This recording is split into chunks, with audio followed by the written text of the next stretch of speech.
Please like, share and subscribe. Chapter 0881 sabi nito ng maganda. 0881. Kahit na ang pinakakaraniwang Dragon Blood Awakening ay higit pa sa sapat para harapin ka, pangangatwiran ni Ye Longteng. Ikaw na hindi pa nagising ang iyong bloodline, huwag kang pumunta at sabihin ito sa amin, muling sabi ni Zhou Wei. Tiningnan ni Ye Fan ang dalawang malalaking lalaki at nagsimulang magtalo ng ganito, nakipagtalo sa dalawang bata tungkol sa kung sino ang pinakamakapangyarihan. Nakakatuwa talaga. Kumatok si Bai Yishuang sa mesa, sapat na para sa iyo, hindi ba biro ito para sa nakababatang kapatid na ito na si Ye? Si Ye Longteng ay tumigil sa pakikipagtalo kay Zhou Wei, at tila napagtanto na ito ay medyo nakakahiya, umiinom upang pagtakpan ang kahihiyan. Tama, naalala ni Ye Fan ang isang bagay na matagal nang nakatago sa kanyang puso, at nagtanong, noong huling beses na nasa Joujia Village ako, nakakita ako ng isang kulay na itim na bato sa tungkod ng Clan Elder, hindi ko alam. Anong material ang gawa nito? Ito rin ba ay isang yaman na natatangi sa iyong angkan? Narinig ito ni Zhou Wei, at tumingin kay Bai Yishuang, at pareho silang natawa. Brother Ye, talagang nagmamatsyag kang mabuti, ngunit hindi yun isang kayamanan, tumawa si Zhou Wei. Sinabi ni Bai Yishuang, ito ay isang Qinresheng Stone, ngunit ito ay isang magandang bagay na ipinasamula noong sinaunang panahon, ngunit ang ganitong uri ng bato, tulad ng ilang magagandang jade, ay maaaring makinabang sa katawan ng tao, at ito ay hindi isang napakahalagang bagay. Kaya lang bukod sa amin ang angkan ay walang masyadong alam ang mga tagalabas sa ganitong uri ng bato, kaya ang aming angkan lang ang magmimina nito at ibibigay sa ilang matatanda. Medyo kakaiba ang naramdaman ni Ye Fan, pagkatapos niyang hayaang mabulok ang mga particle ng air noong nakaraan, halatang nakita niyang may ilang mga bato sa bato. Makapangyarihang enerhiya, hindi ba nahanap ito ng mga tao ng angkan? O magkamukha lang ang dalawang bato? Ang puting judge na ito ay mula sa Baidi clan, hindi ko alam kung aling bloodline ng sinaunang Diyos ito. Nalaman ni Ye Fan na kahit na ang Bai Yishuang na ito ay mukhang masama at kaakit-akit, na may manipis na balat at malambot na karne, ang kanyang kilos ay isang dalisay na tao. Nakangiting sinabi ni Bai Yishuang, Brother Ye, tapos na ang pagpili, maaari mo akong tawaging Uncle Bai, Brother Bai, walang problema, hindi mo na ako kailangang tawaging Judge. Kaya lang bigla kong nadiskubre na mukhang interesado ka sa mga impormasyon tungkol sa angkan natin. Mayroon bang anumang espesyal na dahilan? Bai Yishuang ay halatang mas mapagbantay, at tumingin kay Ye Fan ng may malalim na kahulugan. At hindi sinabi ni Bai Yishuang ang pinagmulan ng kanyang angkan, kaya natural na hindi masyadong nag-uusap sina Ye Longteng at Zhou Wei. Nagkibit-balikat si Ye Fan, nakalimutan ko, ito ang sekreto ng iyong angkan, kaya hindi na ako magtatanong pa, gayon pa man. Nandito lang ako para tanungin ang aking asawa tungkol sa pagbisita sa mga kamag-anak. Dahil walang magandang paraan para gawin ito, dapat na akong bumalik sa Huahay. Pagkatapos na sinabi iyon, tumayo si Ye Fan at nagplanong umalis. Nang makita ito, sinabi ni Ye Longteng, Ye Fan, gusto mo ba talagang pakasalan si Miss Su? Lumingon si Ye Fan sa pagkalito at sinabing, nakuha na namin ang certificate, at halos isang taon na kami. Ano bang problema mo? Tumango si Ye Longteng na may komplikadong mga mata. I see, itatanong ko lang ito. Tara, see you next time. Hindi maipaliwanag ang pakiramdam ni Ye Fan. Sa katunayan, naramdaman niya ang pagnanais ni Ye Longteng sa nakalipas na 2 araw. Tumigil siya sa pagsasalita, parang may importanteng tinatago sa kanya. Pinag-isipan niya ito, may mga pagdududa at hula sa kanyang puso, ngunit naramdaman niya na ang ilang mga hula ay mapangahas, at hindi siya naglakas loob na isipin ito sa kanyang mga panaginip, kaya hindi siya nag-abala. Katulad ni Ye Fan nang maglalakad na sana ako pabalik sa aking tirahan, nang ako ay aalis na sa base, nakita ko ang isa sa mga personal na sundalo ni Ye Longteng na nagmamadaling pumunta sa pavilion, na para bang hinahanap niya ang Dragon King na nagmamadali. Magulat sa pinuno, nagpadala si tiya niya ng isang kinatawan, sana makita kita. Heaven's Eye. Aalis na sana si Ye Fan, ngunit nang marinig niya ito, tumayo siya roon, biglang nanlaki ang kanyang mga mata. Si Ye Longteng, na nasa pavilion, ay nagtaka, mahahanap ng Heavenly Eye ang lugar na ito. Ang Heavenly Eye na iyon, pagkatapos naturuan ng Diyos ng digmaan daan-daang taon na ang nakalilipas, hindi ba niya sinira ang impormasyon ng angkan at hindi naglakas loob na imbestigahan ang mga pangyayari ng ating angkan?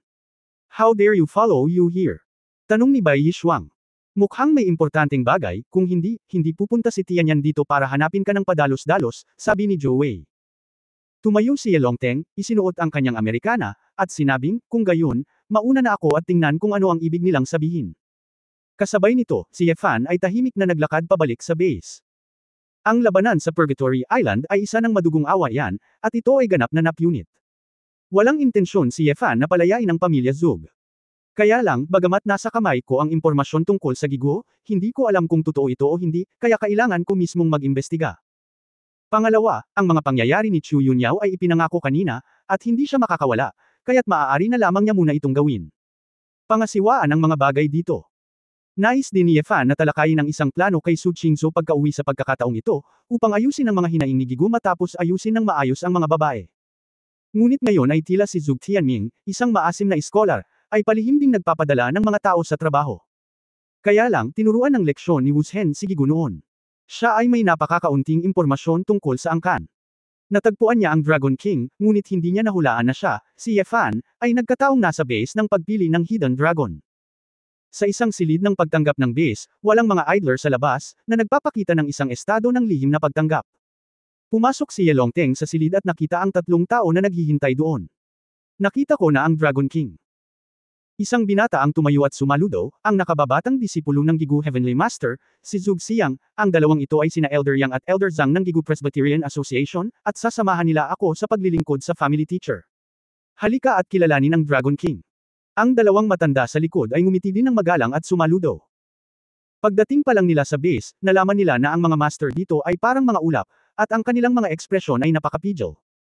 Sumimangot si Ye Longteng at sinabing, sino ang nagpapahintulot sa inyo ng mga taga Ghost Valley na pumunta rito ng walang pahintulot? Mabilis na ipinaliwanag ni Zhuge Xiang, tumahimik si Dragon King, sa pagkakataong ito, alam namin na ito ay walang ingat. Gayunpaman, sa pagkakataong ito dahil may kinalaman ito sa atin ang panloob na katatagan ng Xia Kingdom ay nauugnay sa buhay at ari-arian ng hindi mabilang na ordinaryong tao, at ito ay nauugnay din sa buhay at kamatayan ng ating Ghost Valley. Kaya naman, walang choice ang tutor kundi malaman na pinaghihinalaang siya ang nagkasala, kaya hiniling din niya sa amin na pumunta at bigyan ka ng isang bagay sa Dragon King. Oh! Mukhang kaina hinala si Ye Longteng, seryoso ba? Ano? With a solemn expression on. Sa mukha ni Zhuge Xiang, inilabas niya ang isang scroll ng seda na may hawak na jade at iniabot sa kanya. Lalong nagulat si Ye Longteng na si Zhuge Tianming ay sumulat talaga sa kanya ng isang silk book. Anong mahalagang desisyon ang gamitin tulad nito ang mahalagang material na pagsusulat ng isang liham? Pagkatapos niyang kunin, binuksan niya ito, at may regular na script na nakasulat gamit ang brush calligraphy, Sol M na nakasulat na may siksik na character.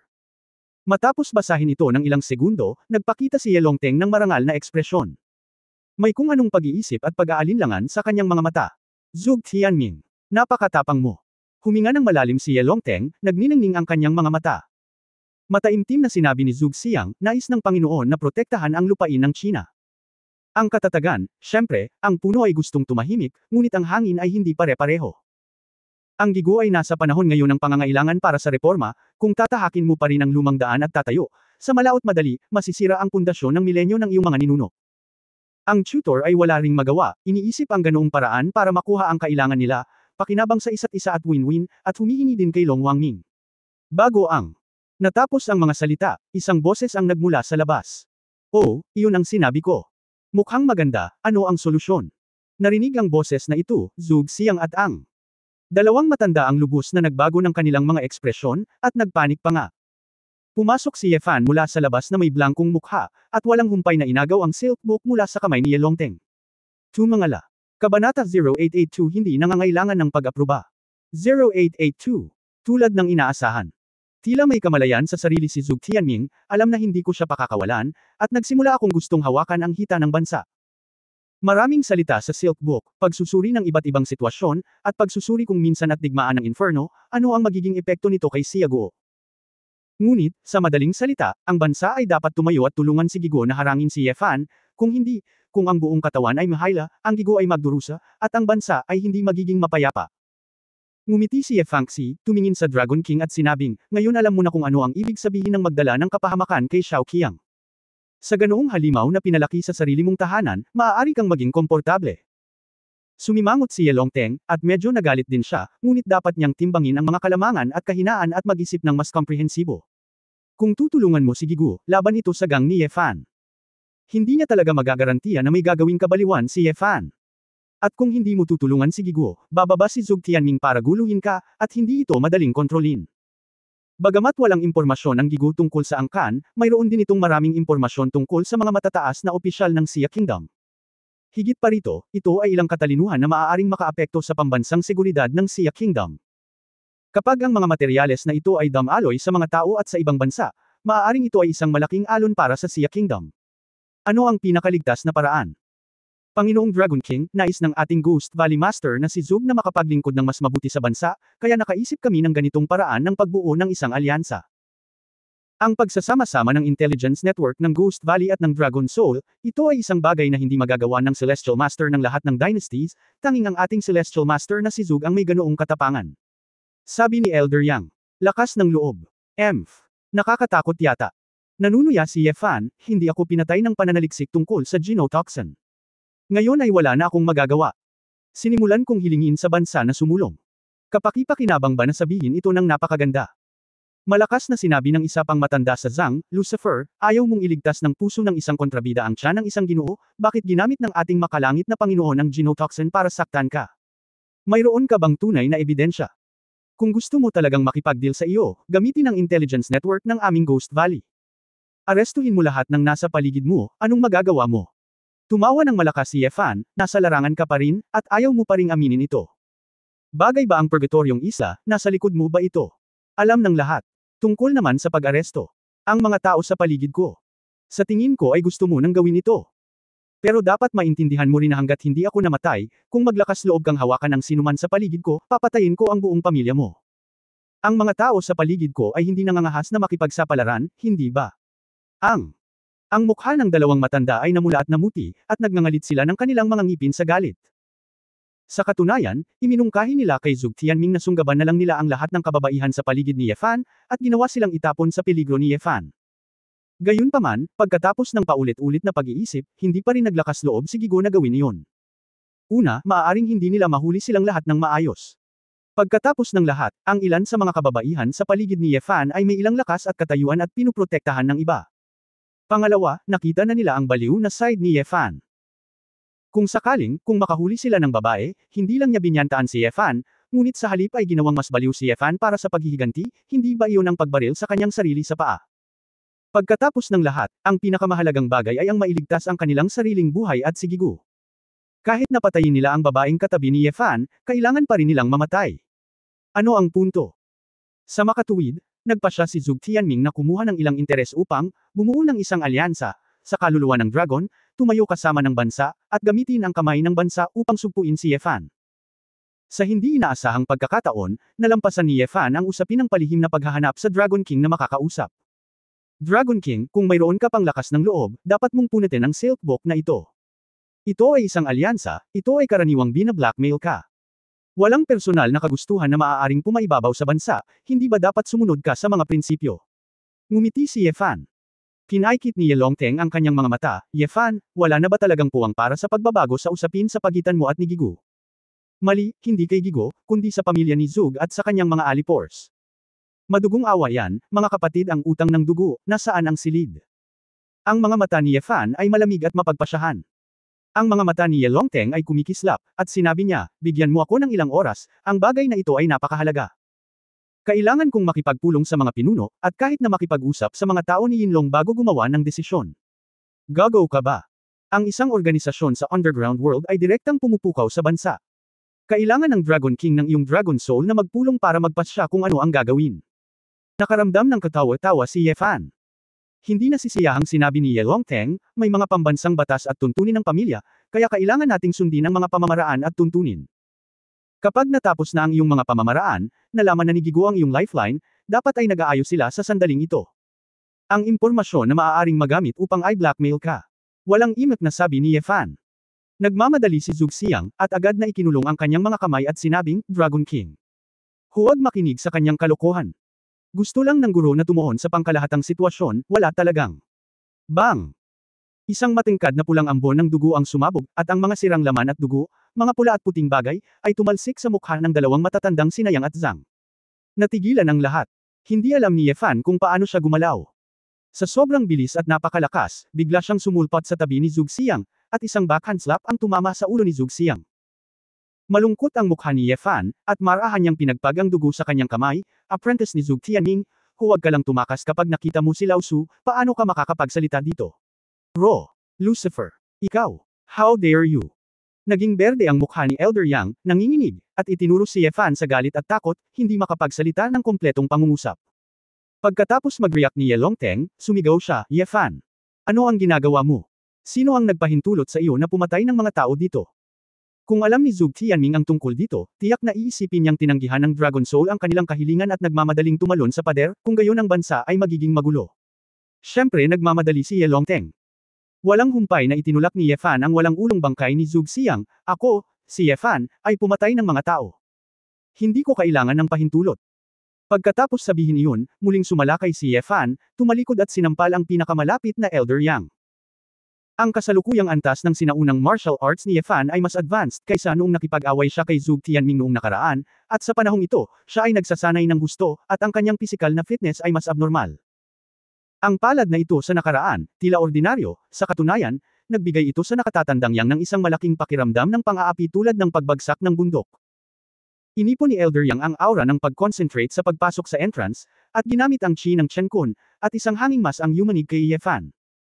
Si Ye Fan ay hindi natakot, ito ay isang tuwid na palad na dumurog sa langit at lupang aura na ito. Boom! Ang astral gas na sumabog ay gumawa ng isang malakas na muffled sound sa silid. Ang katawan ni Ye Fan ay hindi naapektuhan, ang kanyang malupit na pangangatawan ay parang sirang kawayan, at isang palad ang tumama sa dibdib ni Elder Yang. Paft! Gitling! Si Elder Yang ay nagluwa ng isang subo ng dugo, ang kanyang katawan ay sinampal ng isang palad na lumilipad, tumama sa dingding, dalawang hanay ng mga tadyang ay nabasag, natusok sa kanyang mga baga, at siya ay napatay sa lugar. Kabanata 0883 Stop. 0883. Sa pagkakataong ito, ang natitirang Elder Zhang ay natakot. Ang pagiging epektibo ni Ye Fan sa pakikipaglaban ay lampas sa kanyang imahinasyon. Wala siyang oras para tulungan si Elder Yang, at wala na siya. Ang isang lalaking walang tunay na chi, nagrampa na parang primitive, at sinampal hanggang mamatay ang isang mandirigma sa mapagnilay-nilay na kaharian ng kanyang laman, hindi na ito makatwiran. Ang mga tao ay palaging natatakot sa hindi alam. Ye Fan sa harap niya ay parang halimaw, nakakatakot. Nang makitang muli ni Ye Longteng ang nakakatakot na pisikal na kalidad ni Ye Fan, mas naghalo ang emosyon sa kanyang mga mata. Dragon King. Nakikita mo ba iyon? Siya ay isang malupit na impyerno. Isang mamamatay tao. Si Elder Zhang ay nagmamadaling tumakbo sa likod ni Ye Longteng, hindi man lang nang ahas na lumaban kay Ye Fan. Nanlamig ang mga mata ni Ye Fan, at nagpatuloy siya sa paglalakad patungo kay Elder Zhang. Tama na, Ye Fan. Hindi ito ang iyong purgatoryong isla, hindi isang lugar para pumatay ng tao. Inabot ni Ye Longteng at huminto. Walang pakialam na tanong ni Ye Fan, may utang pa ako sa iyo sa Dragon Soul. Plano mo bang gamitin ang pagkakataong iyon para iligtas ang taong nasa likod mo? Siyempre hindi. Ako. May sasabihin sana si Ye Longteng. Si Ye Fan sa kanyang harapan ay kumilos muli ng napakabilis. Parang serpentine na kidlat, umikot ito sa likod ni Ye Longteng. Bagamat hindi nakikita ng nakatatandang Zhang ang mga galaw ni Ye Fan, hindi niya namamalaya na siya ay tatakas, ngunit bago siya makalabas ng pinto, isang kamay ang humawak sa kanyang lalamunan. Si Elder Zhang, na nakatuon sa pagsisimula, ay orihinal na may kakayahang lumaban, ngunit dahil sa takot, nakalimutan pa nga niya kung paano gamitin ang sinaunang martial arts. Hinawakan lang ito ni Ye Fan gamit ang kanyang kamay, at pagkatapos ay binawian niya ng buhay. Kung ang lambak ng multo ay puno ng basurang tulad mo, pagkatapos ay halika para pukawin ako, pinapatay mo lang ang iyong sarili.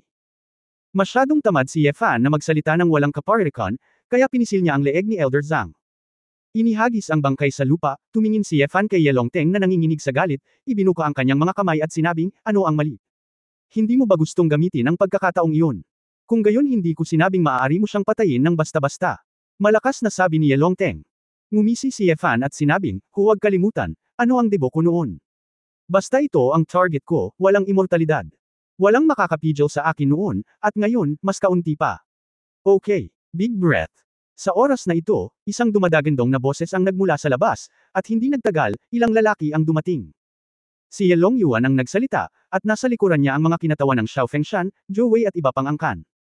Nang makita ng lahat ang tatlong bangkay sa lupa, lahat sila ay mukhang kakaiba at nag-iisip. Sumimangot si Ye Longyuan, tumingin kay Ye Fan ng mahigpit, at sinabing, pinatay mo silang lahat. Maaaring may kakayahan ng Dragon King na patayin silang tatlo. Umiling si Ye Fan at bumantong hininga. Hindi ba ito isang nakakaalam na tanong? Bakit mo pinatay? Tanong ni Ye Longyuan. Bago pa makasagot si Ye Fan, inabot ni Ye Longteng, na nasa tabi niya, ang silk book, tingnan mo ito. Binuksan ni Ye Longyuan ang silk book, at ang mga tao sa likod ay tumingin din ng ilang beses, at agad na nalaman ang pangkalahatang sitwasyon. Haha, hindi ito madaling hawakan.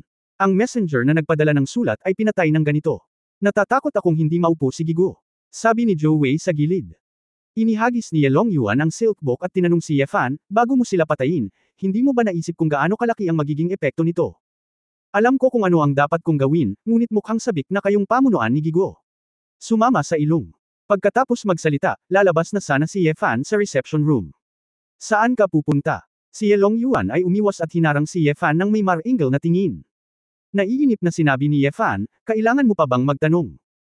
Kapag nalaman ni Gigo na napatay na ang mensahero na ipinadala niya, tiyak na magtataas siya ng kanyang mga depensa, at tumalon pa sa pader at kakagitan ang mga tao sa lahat ng dako. Bakit? Hindi mo ba sinasamantala ngayon para iligtas si Gigo? Ngayon, posible bang maghintay tayo hanggang sa malaman nila na hindi tama ang sitwasyon bago tayo kumilos? Sumimangot si Ye Longteng at sinabing, kung papasok sila rito, kung walang balita pabalik sa Ghost Valley sa loob ng isang araw, agad itong pagdududahan ni Zhuge Tianming. Baka gusto mong tipunin ang iyong mga tropa at magmarcha sa Ghost Valley sa isang araw. Kahit kayang gawin ng tropa mo, sa tingin mo hindi may detect ng Ghost Valley. Tumalikod si Ye Fan at nagtaka, sino ang nagsabi sa iyo na tatawag ako ng mga lalaki? Ikaw, hindi mo tinatawag ang mga tropa ng iyong impyerno. Nagtatakang tanong ni Ye Longteng. Mahinahong sinabi ni Ye Fan, Ghost Extermination Valley, sapat na akong mag-isa. Absurd, mayabang. Mabangis na pagsaway ni Ye Longyuan, talagang iniisip mo na mayroon kang ilang mga tagumpay sa ibang bansa, at maaari kang maging napakawalang halaga sa teritoryo ng Xia. Not to mention Yunming Mountain, where Ghost Valley is located, is full of Kimandanjia. Kung gusto mong hanapin, malaking problema kung gusto mong pumasok. Alam mo ba kung gaano karaming mga nakatagong matatanda ang nakatago sa Gigu Presbyterian Council? Sa tingin mo kaya nilang magsanib puwersa at kaya mong labanan mag-isa? Kinusot-kusot ni Ye Fan ang kanyang mga mata, kung talagang napakabakal si Gigo, bakit hihilingin sa iyo ni Zhuge Tianming na apihin ako? Dahil kayo ay mahiyain kaya ang mga matandang magnanakaw na si Zhuge ay naglalaro ng ganitong uri ng pagsasabuatan ng walang prinsipyo. Noon, ang Purgatory Island, Ghost Valley ay nakipagsosyo sa mga taga-Magnesium, at gusto akong kabkuban at supuin, hindi ko magagarantiya na sa susunod, ilalabas din nila ang impormasyon ng pambansang depensa ng Xia sa mga taga-Magnesium, sa tingin mo ba ay hindi nila magagawa ito?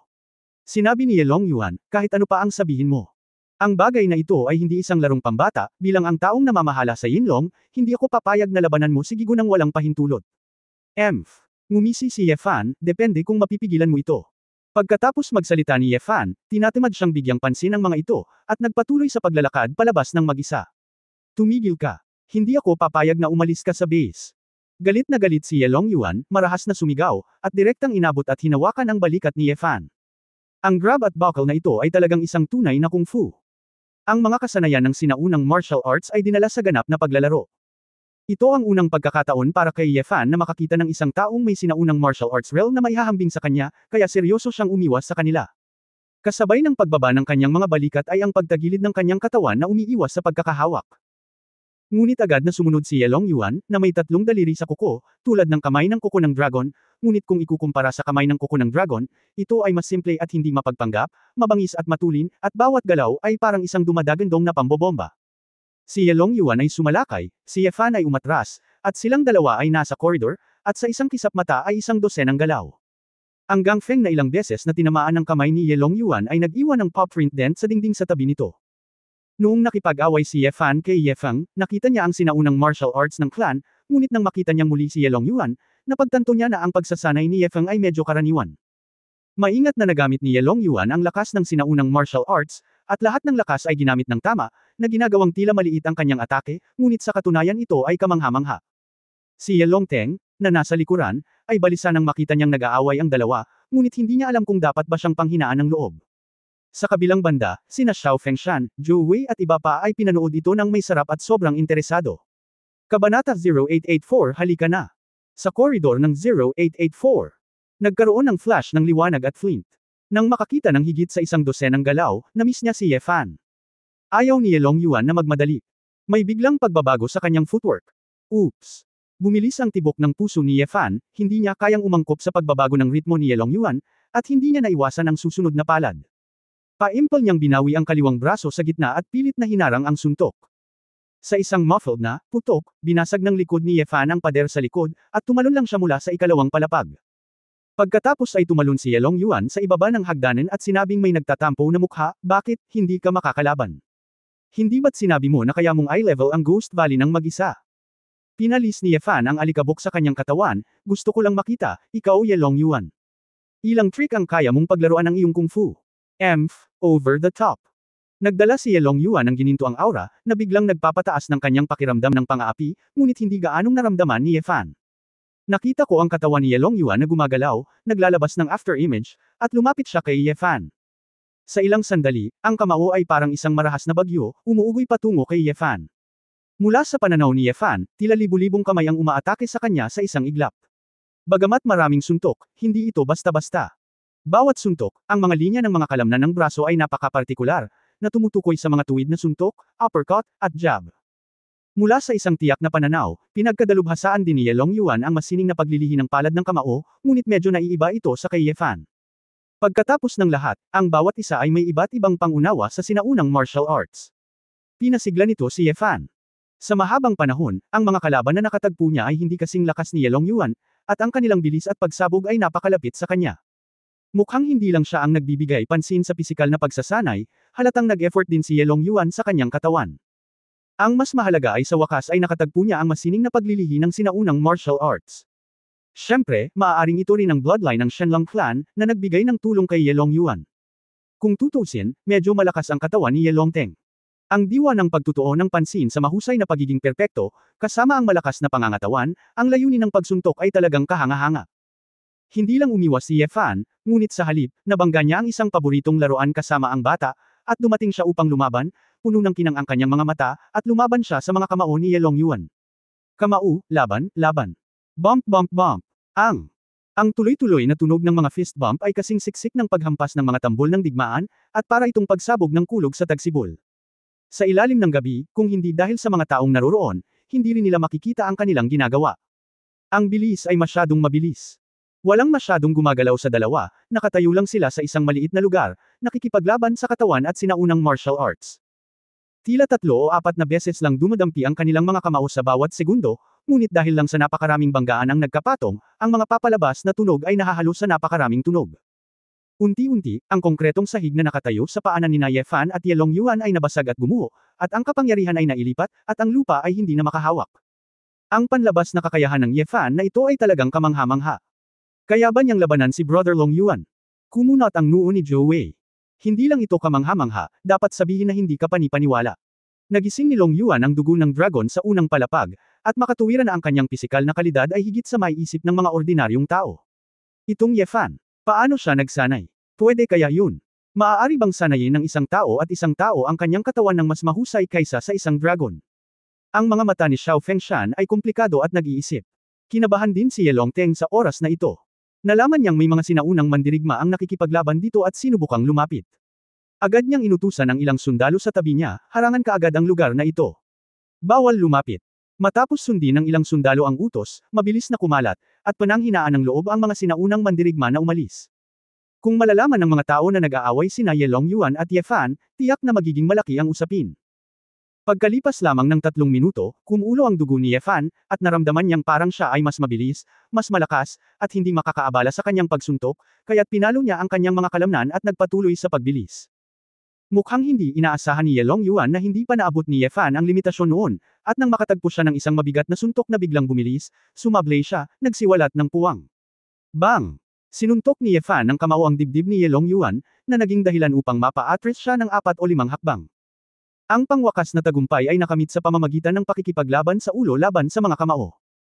Ang ganitong uri ng bakal at dugo na paligsahan sa pagitan ng mga lalaki ay nagpaungol kay Ye Fan sa pananabik at tinapik ang kanyang dibdib ng malakas. Tara, lumaban ka ulit kung hindi ka pumayag. Ang dagandong na ito, ang kapangyarihang pinalabas nito, ay talagang nagpainit sa noo nila Ye Longteng, Xiao Fengshan at ng iba pang katabi nila, at umakyat ang kanilang dugo sa itaas.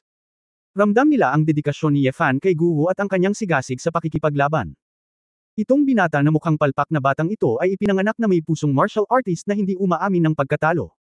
Sa mga mata ni Ye Longyuan, may bahid ng sorpresa, bakas ng inis, at bakas ng pananibik, bahid ng saya, halo-halong damdamin. Huminga siya ng malalim, at isang mahinang gininto ang liwanag ang lumabas sa kanyang katawan, na iba sa gininto ang kulay ng nakaraang espiritual na enerhiya, na parang isang uri ng ang kapangyarihang inilabas mula sa katawan. Ang gininto ang kulay na ito ay mas katulad ng isang makapal na ambon, at ito ay tila isang pinonggintong sinulid na sutla, na patuloy na umaagos sa kanya. Ipinikit ni Ye Fan ang kanyang mga mata. Noong nakikipaglaban siya kay Ye Feng, nakita lang niya na naglabas si Ye Feng ng gintong espiritual na enerhiya, ngunit walang ganoong maputlang gininto ang enerhiya. Gayunpaman, ang kapangyarihang ito. Si Ye Fan ay talagang pamilyar, medyo pamilyar. Ngunit nang makita ni Ye Fan ang mga mata ni Ye Longyuan, natigilan siya sandali. Nakita niya na tila may gintong apoy, na tumatama sa mga mata ni Ye Longyuan. Paano ito magiging? Ang puso ni Ye Fan ay marahas na tumibok, ang kanyang paghinga ay maikli, ang kanyang mga kamay ay nakakuyom ng mahigpit, nanginginig. Si Brother Longyuan ay talagang pinilit na gamitin ang kapangyarihan ng dugo. Ito ay talagang bihira, si Bai Yishuang, na naruroon, ay pinaikit ang kanyang mga mata. Wala nang ibang paraan, ang lakas ng nakababatang kapatid na ito na si Ye ay napakatalino. Sinabi ni Zhou Wei nang may damdamin, ito ay karapat-dapat sa pangalan ng hari ng impyerno. Bakit siya distracted? Napansin ni Xiao Fengshan na may mali. Oo naman, nang sumugod si Ye Longyuan sa harap ni Ye Fan nang mas mabilis kaysa dati, hindi nag-react si Ye Fan. Bang! Walang humpay na sinuntok ni Ye Longyuan ang tiyan ni Ye Fan. Si Ye Fan ay direktang itinulak sa ere ng buong tao at natama ng isang punong mahigit 10 metro sa likuran niya. Bang! Pagkatapos ng pagbagsak, bumagsak si Ye Fan sa lupa, nabaligtad ang kanyang buong tiyan. Ubu, suka, ubu. Napahawak si Ye Fan sa kanyang tiyan dahil sa discomfort, nangingilid ang luha sa kanyang mga mata dahil sa sakit, at tumayo. Itinaas niya ang kanyang ulo, tumingin kay Ye Longyuan na may malungkot na mukha sa hindi kalayuan, at ngumisi, oh. Sa nakalipas na 3 taon, nakilala ko ang isang napakalakas, Shenlong bloodline sa unang pagkakataon. Nakakamangha talaga. Lahat ng nasa eksena ay umiling at mapait na ngumiti. Sa kanilang opinyon, kayang harangin ni Ye Fan ang kamao na ito, nakakamangha talaga. Matagal nang tinusok ang mga ordinaryong tao. Hindi mo ba papatayin ang Ghost Valley? Bakit hindi mo magawa ito? Kung hindi ka man lang makapasa sa pagsubok na ito. Dadalhin ko ang iyong ulo sa Ghost Valley at wawakasan ang kalamidad na ito. Sabi ni Ye Longyuan, at naglunsad ng isa pa sa isang galit na sprint, nasa harap na siya ni Ye Fan sa isang kisap mata. Kabanata 0885 Pagsikat ng Araw. 0885. Ngunit sa pagkakataong ito, hindi na nawala sa isip ni Ye Fan. Nang makitang may paparating na kamao, kinuha ni Ye Fan ang isang malaking kamay at direktang sinalo ito. Ang lupa sa ilalim ng kanyang mga paa ay pumutok sa bawat pulgada, ngunit si Ye Fan ay nakatayong hindi gumagalaw, ang mga kalamnan sa isang braso ay namamaga, at ang mga asol na ugat ay sumambulat, ngunit kung mahuli mo ito, sasaluhin mo ito. Gawa ba sa bakal ang batang ito? Kumunat ang noo ni Bai Yishuang. Kahit na ito ay bakal, hindi ito ganoon kahirap, sabi ni Xiao Fengshan na may damdamin. Hindi pinansin ni Ye Longyuan ang mga komento ng mga manunood. Matapos mahuli ang suntok, bahagyang sumimangot siya, at pagkatapos ay kalmado siyang lumipat sa pag-atake, sumipa sa hangin at hinawakan ang baba ni Ye Fan. Sumandal si Ye Fan at iniwasan ang sipa na ito habang sinisipa ang sarili sa hangin. Si Ye Longyuan ay hindi matatag sa ibabang plato, kaya diretso siyang lumipat sa isang shot gamit ang kanyang kamay at hinaranggan ito, at sinalo rin ang suntok ni Ye Fan. Matapos dumistansya ang dalawa, muli silang tumakbo patungo sa isa't isa, naglulunsad ng pangalawang alon ng mga nakakabaliw na labanan. Sa bug zone ng kamao, palad, paa at anino, damobal man lang ang lakas at bilis kumpara kanina. Kapag ang bilis ay umabot sa isang tiyak na limitasyon, maaari ka lamang gumamit ng pagkakasala sa halip na depensa, at hindi ka maaaring mag-alala tungkol sa pagtatanggol. Dahil dito, nagmatigas silang dalawa na kumain ng kamao sa isa't isa, at hindi sumuko, sumuntok sa laman. Bang bang bang, ang patuloy na tunog ng pambubugbog na nagdulot ng maraming pinsala sa kanilang dalawa. Ilang beses din silang nagsusuntok sa mukha, at puno ng dugo ang gilid ng kanilang mga bibig. Ngunit pareho silang lumalaban sa mga pambubugbog, at mabilis silang nakabawi. Ang batang ito, walang awa, na lumaban sa dugo ng dragon. Gulat na sabi ni Zhou Wei. The key is not to lose, parang makaka-recover agad ang katawan niya. Nakinig si Ye Longteng sa mga pahayag ng mga taong nasa tabi niya, at nakaramdam ng pagkabalisa sa kanyang puso. Ito ay mabuti. Ayaw niyang makitang nasugatan ang magkabilang panig. Ngunit sa mga oras na ito, silang dalawa ay nalilibang na sa kanilang laban, at wala silang balak na tumigil. Mula sa simula ng labanan sa lugar, ang dalawa ay pumasok sa isang banggaan sa high-speed na paggalaw. May nakita akong dalawang figure, minsan nagmamadaling umakyat sa taas ng 3 palapag na gusali, minsan tumatalon sa puno, minsan nahuhulog sa lupa, gumagalaw na parang kidlat, at patuloy na nakikipaglaban. Kung ito ang naunang Ye Fan, tiyak na hindi siya ang kalaban ni Ye Longyuan sa boxing at kung fu, ngunit nakita niya ang sinaunang espada ng sinaunang puntod, at nakita niya si Ye Feng na gumanap ng sinaunang martial arts. Pagkatapos ng 100 hampas, tila napagtanto ni Ye Longyuan na ang kanyang katawan at kaharian ay hindi nangingibabaw sa ganitong uri ng boxing at kung fu. Kaya pagkatapos niyang magbukas ng distansya, bigla niyang ginamit ang kanyang espiritual na enerhiya, Kasama ang maputlang gininto ang kapangyarihan ng dugo sa kanyang katawan, inikot ang kanyang katawan, at lumipat patungo kay Yefan gamit ang isang kamay, na isang Dragon Claw. Isang Golden Dragon Claws ang namuo sa hangin, na isang malakas na kalaban, ang bumalot kay Yefan ng malakas na putok. Bagamat hindi ito kasing laki ng sinag ng liwanag na ipinadala ni Yefang sa simula, ang kapangyarihan ay higit sa doble. Ang tatlong direksyon ay naharang, si Yefan ay hindi na nagtatago, at ang kalaban ay hindi na kailangang lumaban, kaya't hindi siya magpatuloy sa pakikipaglaban sa kamay. Isang espadang layunin sa kanyang puso ang biglang sumugod sa makalangit na espiritu, ang mga mata ni Yefan ay agad na matalim, at itinutok niya ang kanyang espada gamit ang isang kamay, sa isang patayong stroke. Nasira. Ang layunin ng espada ay tumaas mula sa lupa, at ang tunog ng paglusob sa hangin ay malupit, tulad ng isang palasong tumatagos sa ulap na diretsyong bumaril sa kalangitan, na tumutusok sa mga kuko ng gintong dragon na walang katumbas na talas. Sa sandaling naghiwa-hiwalay ang mga kuko ng gintong dragon, lubos nitong ikinagulat ang mga kinatawan ng mga pangunahing angkan na nanunood ng labanan. Sword Intent. Naiintindihan niya talaga ang Sword Intent. Ang mga taong nagpunta rito ay pawang mga Master of Goods, at nakilala nila ang mga pamamaraan ni Yefan ng sabay-sabay. Ngunit ang hindi nila kapanipaniwala ay napakabata pa ni Yefan, at kaya niyang sanayin ang kanyang katawan at mga kamao sa antas na ito, sapat na siyang abnormal, paano niya rin mauunawaan ang mas mapangwasak na artistikong paglilihi ng kendo. Ang batang ito ay isang halimaw. Napabuntong hininga si Xiao Fengshan. Napasimangot din si Ye Longteng at sobrang naantig. Bagamat alam niya na alam ni Yefan ang layunin ng espada, siya ay nasa Tiankeng pa rin at pinatay ang White Queen gamit ang isang espada, ngunit nang makita ito ng sarili niyang mga mata sa napakalapit na distansya, kailangan pa rin niyang mamangha. Hindi siya nag-ukol ng oras sa pagmumuni-muni, hindi siya dumaan sa pagsubok ng buhay at kamatayan, at gaano man kataas ang kanyang talento, hindi siya marunong gumamit ng espada sa labanan. Ang mga tao mula sa ilang mga angkan sa malapit ay tumanggaw rin ng buong puso. Alam nila kung gaano kahirap ang pumasok sa isang martial arts mood. Labis na naantig ang mga nanood, hindi pa banggitin ng mga partido na nakikipag-away kay Yefan. Inakala ni Ye Longyuan na ang Dragon Claw ay magpapabagsak kay Yefan, ngunit hindi niya inaasahan na ito ay masisira. Naramdaman ang lakas ng Sword Intent ni Yefan, kumonekta siya sa isa pang Dragon Claw at sumugod sa harapan ni Yefan. Gayunpaman, handa na si Yefan. Sa pagharap sa antas ng enerhiyang ito, hindi siya nag-abala na kunin ang espada mula sa Sword God's Ring. Una, ayaw niyang ilantad ang napakaraming trump card, at pangalawa, hindi ito kailangan. Tiningnan niya ang paparating na Dragon Claw, at isang, saksak, na espada sa kanyang kaliwang kamay. Ang isang invisible na espada, na nakaharap sa Golden Dragon Claw, ay isang salita magsuot. Path. Ang sa Dragon. Natagos muli ang kuko, at kasabay ng pagbagsak nito, na natiling walang tigil ang layunin ng espada. Hindi inaasahan ni Ye Longyuan na ang layunin ng espada na ito ay napakalaya, mas mabilis o mas mabagal lang siya kaysa sa kanyang mga galaw, at gusto niyang iwasan ito, ngunit huli na. Pilit na nakatagilid ang katawan, ang espada ay nakasuklay pa sa braso, may dugo. Kuya. Hindi napigilan ni Ye Longteng na mapasigaw nang makita niya ito. Okay lang. Tiningnan ni Ye Longyuan ang kanyang dumudugong sugat at umiling para ipahiwatig na okay lang. Tumingin siya kay Yefan sa hindi kalayuan na may komplikadong mga mata. Sa labanang ito, labis siyang nabigla ni Yefan. Si Xiao Fengshan at ang iba ay sumimangot, hindi nila naisip ang sitwasyong ito, ang lakas ng pakikipaglaban ni Yefan ay lumampas sa kanilang imahinasyon, kung talagang lalaban siya, natatakot ako na ito ay mamamatay. Yefan, makinig ka kay Uncle Xiao, tumigil ka na.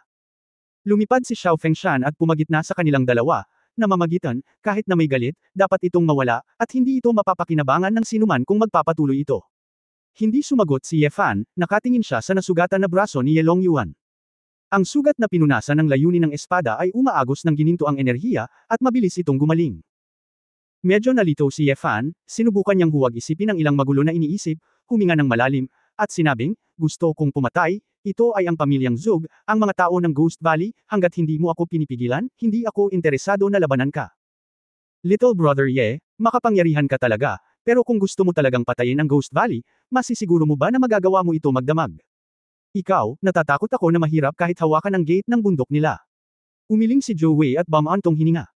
Bahagyang sinabi ni Yefan, hindi mo kailangang mag-alala tungkol dito, ang aking asawa ay ang orihinal na tagapagmana ng Ghost Valley, ang ina po ng pamilyang Su, at isang tao mula sa pamilyang Su ang nagbigay na ng impormasyon sa Ghost Valley sa amin.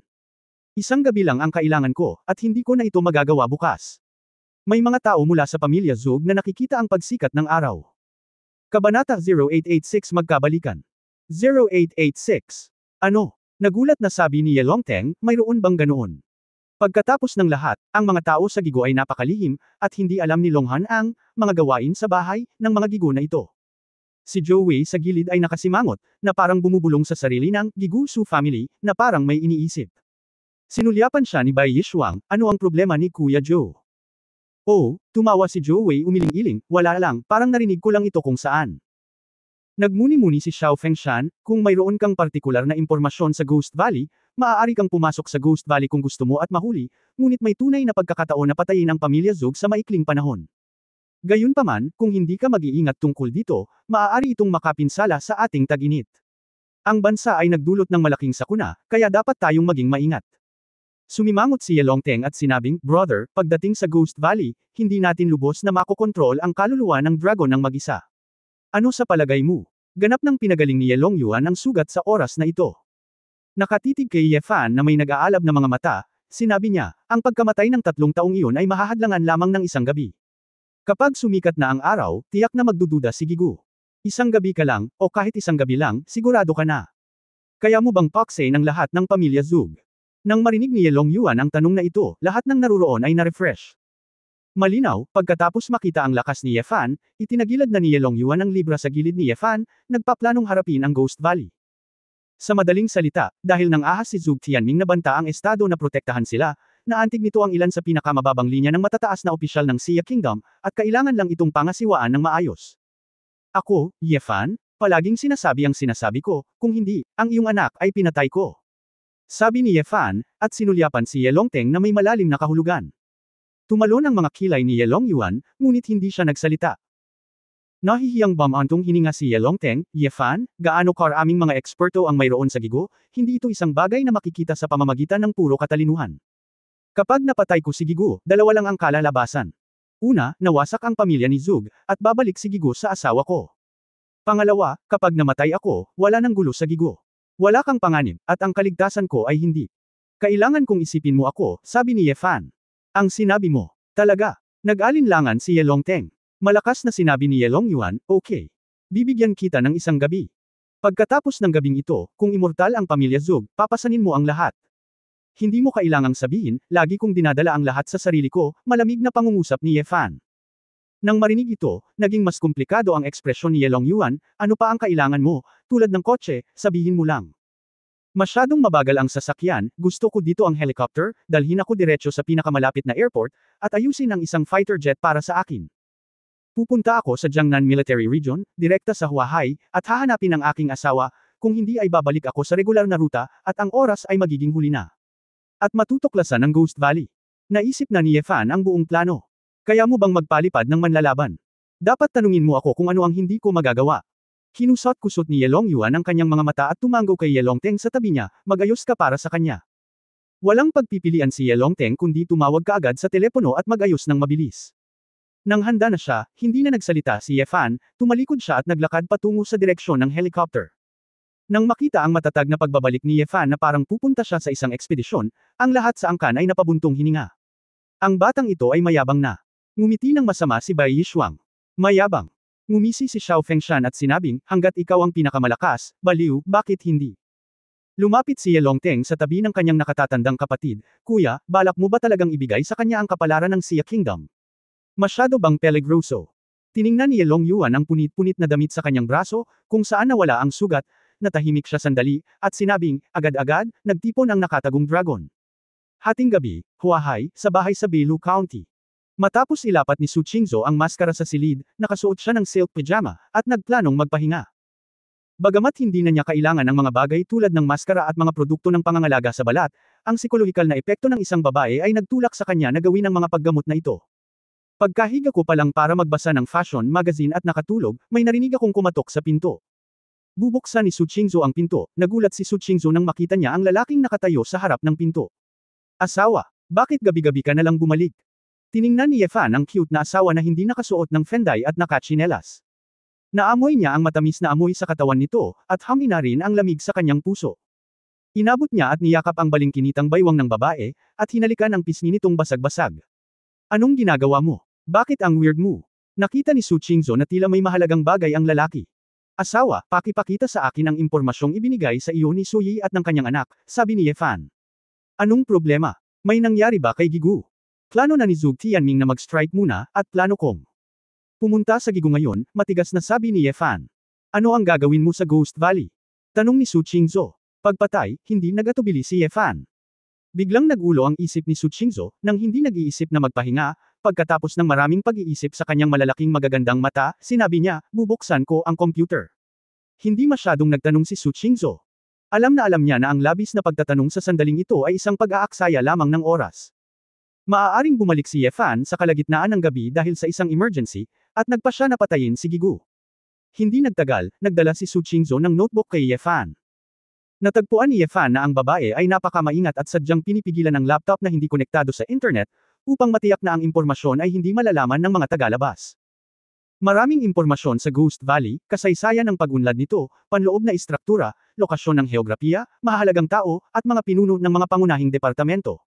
Binuksan ni Su Qingzhou ang mga file ng paisa-isa at ipinakilala ang mga ito.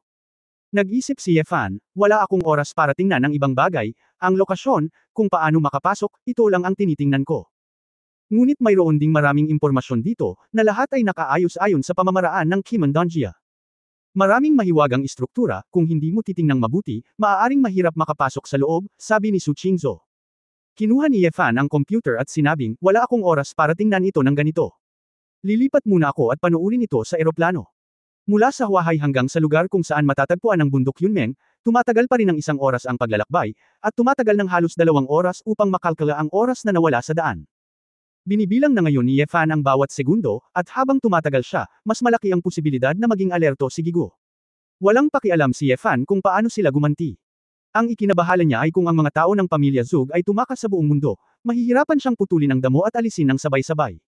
Nang malapit nang umalis si Ye Fan, niyakap ni Su Qingzhou ang mga braso ni Ye Fan gamit ang 2 kamay. Asawa, pupunta rin ako.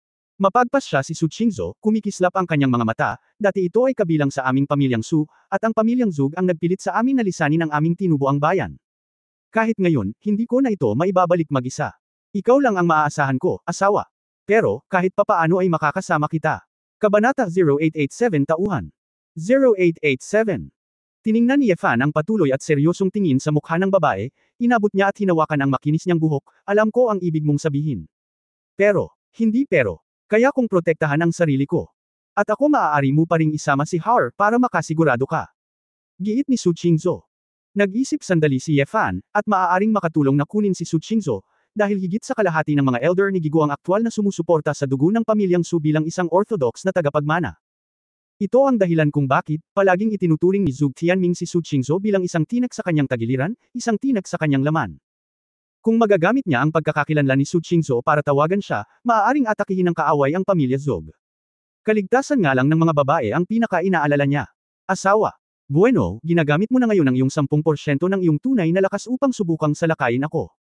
Hindi mo kailangan ng marami nito, kailangan mo lamang ng 10% ng iyong tunay na enerhiya, sabi ni Ye Fan.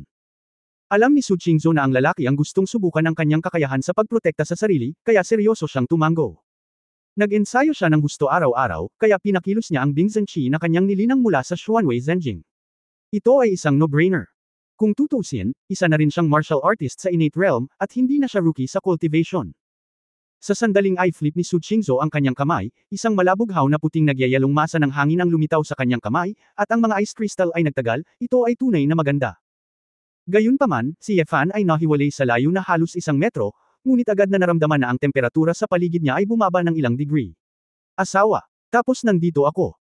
Pagkatapos seryosong sabihin ni Su Qingzhou, nagpadala siya ng malamig na hangin kay Ye Fan. Humigpit ang katawan ni Ye Fan, at mabilis niyang itinaas ang kanyang kaliwang kamay upang harangan ang daloy ng hangin. Sa sandaling hinawakan nila ito, nakaramdam si Ye Fan ng pagkabigla sa kanyang mga buto, at napangiti siya dahil sa lamig. Tama na, sapat na, tama na. Si Ye Fan ay sumipsip ng malamig na hangin at nagmamadaling tumawag para huminto, nanginginig ang kanyang boses. Itinigil ni Su Qingzhou ang pag-atake, humakbang pasulong at hinawakan ang kaliwang braso ni Ye Fan, nag-aalala, asawa, ayos ka lang ba? Nakaon. Ang kaliwang braso ni Ye Fan, talagang may yelo, at may mga halatang bakas ng frostbite. Kinagat ni Ye Fan ang kanyang mga ngipin, umuumbok ang kanyang mga kalamnan, at nabasag ang mga ice crystal. Ayos lang. Hindi napigilan ni Ye Fan ang pagtawa at pag-iyak, asawa, ito ay masyadong malamig, kung hindi dahil sa akin, ang braso ng isang ordinaryong tao ay magiging walang silbi. Ang mga selula ay ganap na nagyelo at necrotic. Lumiwanag ang mga mata ni Su Qingzhou, kung gayon. Kung gayon, ibig bang sabihin ay makakaalis na ako? Oo, tumanggo si Ye Fan at nakangiting sinabi, dalhin mo ang alakdan, para mapangalagaan ko ito, sa pinakamasamang kaso, walang problema ang tumakas. Pagkatapos ay magpapalit ako kaagad ng damit. Ayaw mag-aksaya ng oras ni Su Qingzhou, at agad na tumakbo pabalik sa kwarto para magpalit ng damit. Hindi napigilan ni Ye Fan na mapabuntong hininga sa kanyang puso na maaaring talagang nagising ni Su Qingzhou ang kapangyarihan ng Xuanming bloodline ni Zhou, dahil ang mga babae ay ipinanganak sa likas na kaharian, at ang tunay na qi na inilabas ay mas malamig kaysa sa espiritual na qi ni Zhou Wei. Gayunpaman, ang ipinagtataka ni Ye Fan ay nang gumaling si Su Qingzhou mula sa kanyang malubhang pinsala, tila isang tulong ang, o siyang, na Gigu Wrench. At ang Gigu Wrench ay kabilang sa Gigu Su family, kaya ano ang kinalaman nito sa Zhou family? Ang lahat ng ito ay nagparamdam kay Ye Fan na komplikado, at wala siyang maisip na dahilan. Makalipas ang mahigit kalahating oras, tinawagan ni na Ye Fan at Su Qingzhou si Wu Yeshu, at silang tatlo ay magkasamang dumating sa paliparan ng militar, sumakay ng eroplano, at nagtungo sa pinakamalapit na paliparan malapit sa Yunming Mountain. Hindi nagpahinga si Wu Yeju. Bilang isang mamamatay, palagi niyang ginagawa ang karamihan sa mga ehersisyo sa gabi. Ngayong papatayin na ni Ye Fan ang mga tao sa gigo at ipaghihiganti ang kanyang namatay na kapatid, lalo siyang nasa sabik. Pagkalabas ng airport, hindi na nagmaneho si Ye Fan, ngunit dumiretso sa isang kagubatan sa ilang, at sinabing, ang lugar na ito ay 50 milya pa rin ang layo mula sa bundok Yunmeng. Kung gagamit ka ng transportasyon, karamihan sa mga ito ay matutuklasan ng Ghost Valley, kaya magsisimula tayo sa malayong lugar. Ang ruta, sagasaan. Tumakbo. Sumimangot si Su Qingzhou at sinabing, ngunit hindi ko alam kung paano ito gagawin ng basta-basta. Ngumiti si Ye Fan at tumingkayad, ihahatid kita. Itong asawa, pagod ka na. Si Su Qingzhou ay medyo napahiya, at bukod pa, si Wu Yeshu ay nanunood. Lumingon si Ye Fan at sinabing, huwag mong sabihing wala ako sa bahay kamakailan, at tumaba ka sa pagkain ng donuts. Ayoko. Bumantong hininga si Su Qingzhou, at walang pakialam na sobra iyon, umakyat siya at humiga sa kanyang tiyan, niyakap ang leeg ni Ye Fan. Naramdaman ni Ye Fan ang pagkalastiko at lambot na dumampi sa kanyang likod, at napakasaya niya. Ang paglalakbay na ito ay hindi magiging masyadong boring. Si Wu Yeshu ay medyo naiinggit, ngunit hindi niya maaaring hilingin kay Ye Fan na buhatin ito sa kanyang likod. Sa lakas ni Ye Fan, walang pressure na buhatin si Su Qingzhou sa kanyang likod. Ang daan ay paliko-liko at masungit, ngunit tumagal si Ye Fan ng 12 ng minuto upang marating ang isang lambak na may mga bundok at fog. Bandang 2:00 na ng madaling araw, at may 4 na oras pa bago madaling araw, kaya marami pa ring oras. Terina, mula dito, kailangan nating sundin ang kanilang Ghost Valley Formation, kung hindi, madali itong bumalik. Tila payak at ordinaryo ang paligid, isang ordinaryong kagubatan sa bundok, ngunit kung tutuusin ay may misteryo. Naglakad si Ye Fan sa harapan, si Su Qingzhou ay naglakad sa gitna, at si Wu Yejian ay nasa likod. Natapakan nilang tatlo ang basang kakahuyan, at ang mga lobo sa kabundukan ay patuloy na umaatungal sa kanilang mga tainga. Ang Ghost Valley ay nakatago sa ganoong lugar, kahit anong tingin mo dito, mukhang walang nananatili rito, kakaibang sabi ni Wu Yeshu. Hindi ka panipaniwala na matiyak na hindi tayo madidiscover at maaabala ng outside world to the greatest extent. First time pa lang natin dito. Para kay Gigo at sa iba pa, tinatayang pamilyar na sila sa daan. Bukod dito, maaari silang gumamit ng mga lumilipad na tool upang pumasok at lumabas. Hindi natin kaya, madali itong matuklasan nila, at magagamit lang natin ang pinakamabagal ngunit pinakatagong paraan. Gaya ng sinabi ni Ye Fan, pinangunahan niya ang daan, at kapag lumakad siya sa ilang partikular na puno, partikular na hugis na mga bato, o ilang maliliit na batis, ang direksyon ay magbabago. Hinangaan sila ng dalawang babae. Napakaganda ng memorya ni Ye Fan.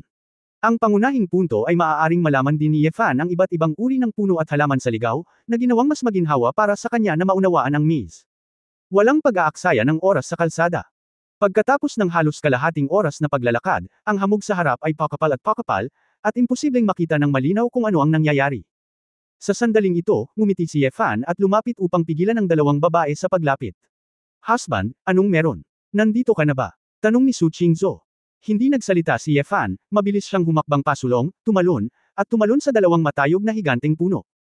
Nakita ko ang isang kislap ng mga silhouette sa itaas, at sa susunod na sandali, nakita ko ang dalawang lalaking nakaitim, hamampas, at nahuhulog sa makapal na nahulog na mga dahon sa lupa. May tao talaga. Natigilan si Wu Yeshu, wala siyang nahanap na tao sa pananambang, makikita na hindi bababa sa kanya ang kakayahan sa pagtatago ng 2 taong ito. May hawak na bote ng gamot si Ye Fan, parang isang maliit na prop na makakapaglabas ng gamot. Kaya nga, ang mga ordinaryong tao ay hindi makapasok sa Ghost Valley. Natigilan sila sa mga taong ito sa kalagitnaan at dinala sila palabas. Inihagis ni Yefan ang bote. Nahimite. Nakaramdam ng kaunting emosyonal si Wu Yekang, kung hindi dahil sa matalas na pananaw ni Yefan, kahit na ipakita niya sa kanya ang daan, hindi siya makapasok sa Ghost Valley. Kahit na ang isang mamamatay tao na tulad niya ay hindi magagawa, hindi nakakagulat na si Gigo ay maaaring magtago ng mahusay. Kuya Yefan, hindi mo ba sila papatayin? Bubunutin na sana ni Wu Yekang ang kanyang espada. Ano ang gagawin natin para patayin sila? Ang gusto natin ay sirain ang pamilya Zug. Sa hinaharap, ang Ghost Valley ay magiging atin na. Kailangang may magpatuloy sa pag-opera. Katumbas sila ng mga tauhan ng Ghost Valley. Kung sila ay mapatay, kailangan nilang sanayin. Mukhang wala tayong tolerance. Hindi na kailangan, sabi ni Yefan. Tumango si Su Qingzhou bilang pagsang-ayon, kung gusto mong kunin ang Gigo, dapat kang umasa sa ilang matatandang tao. Nakinig si Wu Yejo at ibinalik ang kutsilyo. Let's go, after past this level, you should be able to see the gate of Ghost Valley in front of you. Tumalikod si Yefan at nagpatuloy sa pag-una, ang kanyang mga mata ay puno na ng bakas ng pagpatay na layunin. Kabanata 0888 Papatayin ako ng langit. 0888 Ghost Valley, sa Tianshu Tower, ang pag-aaral ng Tianshi Zug Tianming. Ang insenso ay kumukulot, at ang mga ilaw ay malabo. Si Zug Tianming, na nakasuot ng kulay abu-puting robe at may mahabang buhok na nakakalat, ay itinaas ang mesa gamit ang dalawang kamay, at tumingin ng malalim sa mga bungkos ng yero dito.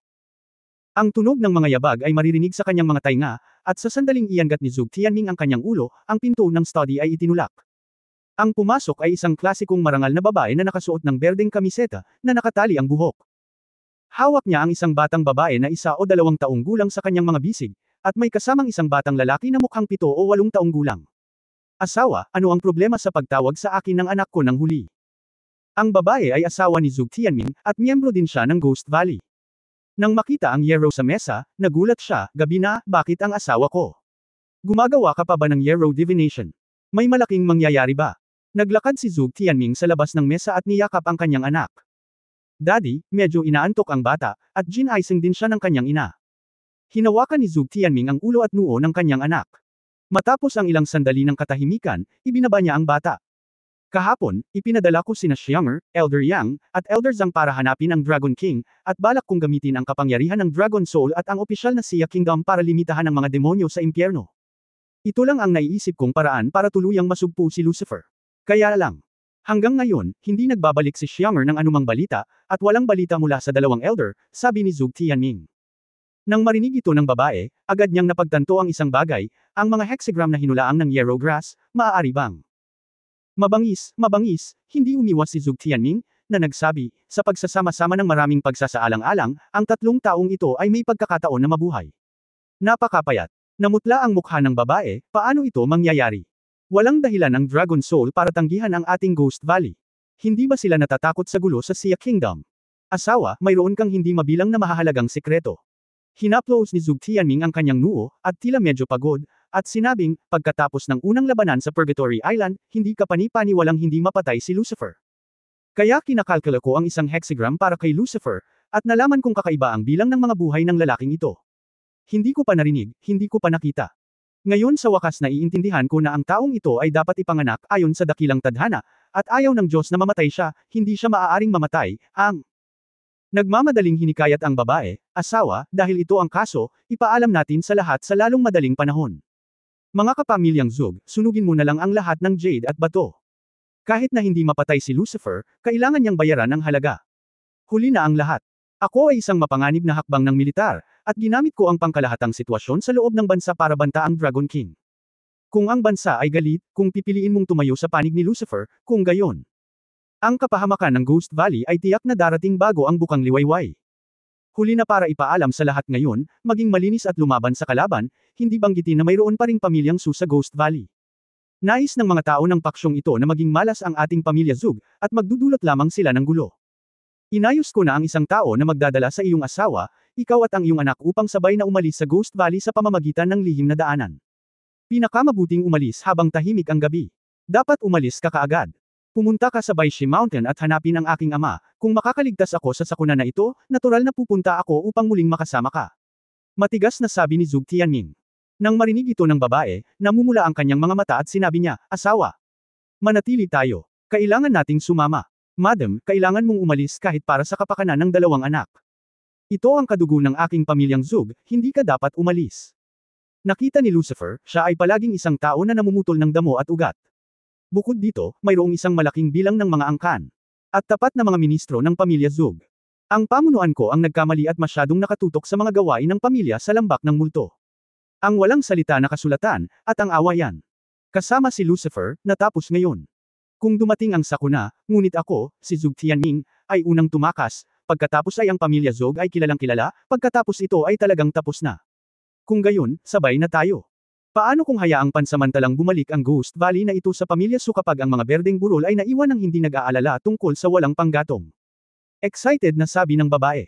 Madam, kung aalis ka, hindi ka na makakabalik. Ang pamilya Zug ay isa sa mga nagtatag ng Ghost Valley. Hindi natin dapat talikuran ang ating pamana ng ninuno.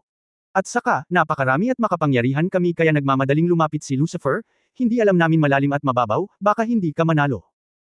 Pagkatapos magsalita, umatras si Zug Tianming, same time na yumuko, at nagsabi, 8 taon pagkatapos maisilang ang buhok, nanganak si Madam para sa aking pamilyang Zug, nagpapasalamat si Tianming. Tanungin mo rin si Madam, bilisan mo at umalis na. Ang mga luha ng babae sa wakas ay hindi na napigilan at bumagsak, ngunit alam din niya na ang pangunahing prioridad ay ang iligtas ang insenso ng pamilya ni Zug. Asawa, ingatan din kita. Hinawakan niya ang kamay ng kanyang anak at hinawakan ang kanyang anak na babae sa kabilang kamay, at tumalikod para umalis sa study. Ina, saan tayo pupunta? Nalilitong tanong ng bata. Puntahan natin si Lolo. Kung ganoon, bakit umiiyak ang nanay na iyon? Hindi umiyak si nanay, hindi umiyak. Maya-maya ay nawala na ang boses ng babae at ng bata. Naglakad si Zug Tianming sa rehas sa labas ng bahay at tumingin sa langit, kung saan natatakpan ng madilim na ulap ang buwan. Big Brother, isang lalaki na nakasuot din ng kulay abo at puting plaid na roba, ang pumasok sa study. Shenny, may problema ba? Sumimangot si Zug Shenny at sinabing, may balita mula sa Nighthawk Camp na 2 Nighthawk ay hindi nakipag-usap sa oras, at maaaring magkaroon ng pagsalakay. Gusto mo bang magpadala ako ng isang tao upang tingnan? Malapit na ba? Ngumiti ng mapait si Zug Tianming, hindi na kailangang magpadala ng tao, maghintay ka lang sa gate ng bundok. Isang malaking tao ang darating. Malaking tao. Si Zug Shenny ay mukhang nalilito, sino ang pumutok sa ating palaisipan at direktang pumasok? Bakit kailangan mong i-crack ito, hanggat may isang taong palihim na nagpapadala ng impormasyon, maaari silang pumasok ng natural, inisyon ni Zug Tianming. Sumimangot si Zug Shenny, pwede ba? Bago niya matapos ang pagsasalita, tumalikod si Zug Tianming at nagbigay ng utos na may maningning na mga mata, patunog ang kampana. Ipunan ang lahat ng angkan ng Zug, mga retainer at mga alipin ng multo. Ang Ghost Valley ay pumasok sa pinakamataas na estado ng panahon ng digmaan. Kung papatayin ako ng langit, Zug, babaguhin ko ito laban sa langit. Buhay. Wala pang ilang minuto, tumunog na ang kampana sa Ghost Valley, at mabilis na tumakbo ang mga tao sa lahat ng gusali. Ang buong Tianshu Pagoda ay naiilawan, ang simple at marilag na hugis, na may buong kahulugan ng teknolohiyang pag-iilaw, ay ginagawa itong tunay na kamanghamanghang.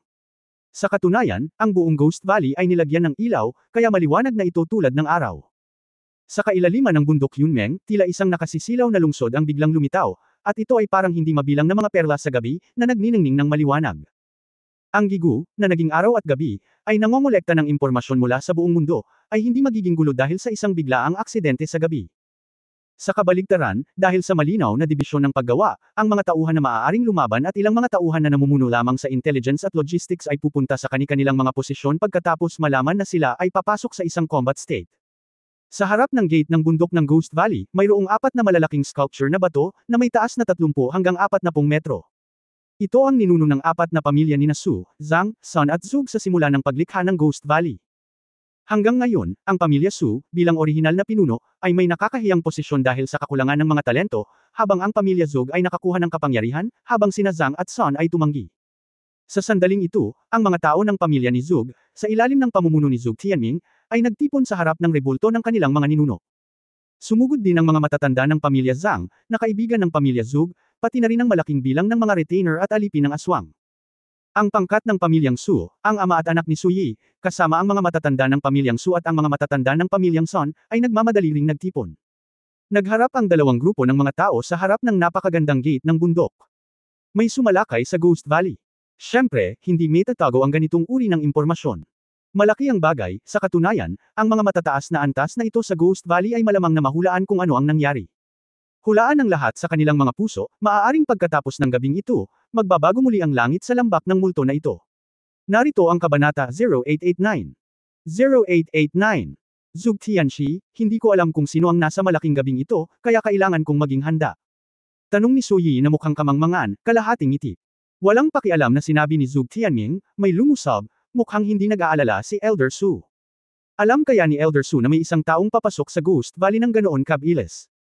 Tumawa si Su Yi at sinabing, sa tingin ko ito ang Celestial Master. Huwag mag-alala, ang ating Ghost Valley ay palaging neutral, at dapat walang sinuman. Kailangan nating pumunta sa gate ng bundok sa gabi. Maliban kung ang Celestial Master ang nagtatago sa amin at gumawa ng desisyon na hindi namin alam. Elder Su Yi, huwag ka nang magpanggap. Maiintindihan ng kalaban na dumating ngayong gabi ang lahat ng ating pormasayon, hindi ba salamat sa iyo? Si Zhuge Chenyi ay nagmura ng hindi makayanan. Zhuge Chenyi, wala kang maraming dugo. Paanong mag-leak ng impormasyon ng tatay ko sa mga tagalabas? At saka, ang aming pamilyang Su ay isang orthodox na tagapagmana ng Gigu, at gagawa lang kami ng mga bagay na kapakipakinabang sa Gigu. Ang panganay na anak na si Su Sen ay gumanti. Joke. Wala sa lambak ang mga orthodox, ampun ka lang, anong klase kang pamilyang Su? Ngumisi si Zhuge Chenyi. Anong sabi mo? Kami ang mga inapo ng pamilyang Su na kinikilala ng Council of Elders. Galit na tanong ni Su Wei, sinusubukan mo bang tanungin ang konseho ng mga elder? Ang mga pagbabago sa buhay ng boses ng lalaki na may malakas na kapangyarihang tumagos ay ipinakilala sa mga tainga ng daan-daang tao na naruroon. Sa harap ng mga ninuno, malakas na ingay, anong uri ng kagandahang loob? Nang marinig ang boses na ito, daan-daang tao sa pinangyarihan, kabilang ang 12-dosenang matatanda, ay magalang ding hindi ng ahas na gumawa ng tunog. Sa gitna ng karamihan, isang landas ang naalis, at lumabas ang isang matandang lalaki na may saklay ng emerald jade pear na bulaklak at kahoy, nakasuot ng kulay abong balabal, may puting balbas at buhok, manipis na pisngi, at nakakuba ang likod. Nang makita ito, nagmamadaling yumuko si Su Yi at tumakbo para maingat siyang tulungan. Bagamat hindi naman talaga niya ito kailangan para tumulong, ngumiti pa rin siya ng papuri at naghintay sa gilid, Tito, bakit palagi kang lumalabas ngayong gabi? Humidity. Hindi pa rin makalakad ang mga dati kong buto. Ilang dekada na akong walang ganitong labanan sa lambak na ito.